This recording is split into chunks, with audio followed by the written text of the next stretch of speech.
So right now we're going to be talking about whiteflies. Whiteflies look just like we described them. They're little white flies that fly around in your landscape. Usually you can walk past a plant, it'll kind of blow up in your face. You see all these little bugs come out. They're kind of common on things like lantanas and hibiscus, but we really do see them throughout their landscape, even in our lawns, sometimes our grass. So if we happen to think we have those, if you're able to catch a sample, fantastic.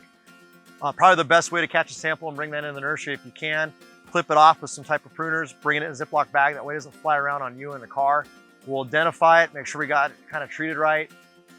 They're typically attacking plants, most commonly in the spring. It's, I'd say, the most prevalent time of year we see them, but they also like to attack plants that aren't the healthiest. They also like to attack plants that aren't really doing their best or haven't really kind of fulfilled what they should be. So we want to talk prevention first. We can water, we can fertilize on a regular basis. We can kind of keep those things from being a little less susceptible to that. So again, depending on what it is, we'll kind of talk you through that and walk you through how to water and feed it the right way. Then we're going to go ahead and treat it. As we're treating it, we're going to go through with the right pesticides, guys. And we're talking whiteflies. We really like to use the systemic drench. It's fantastic for soaking around the soil. But if it's a non-fruiting item, non-edible item, this is fantastic. It puts the pesticide into the plant, kind of knocks them out from the inside out. A great way to treat them.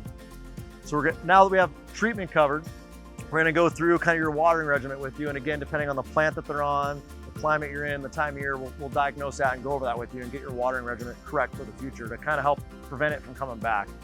And then again, keep them happy, keep them healthy.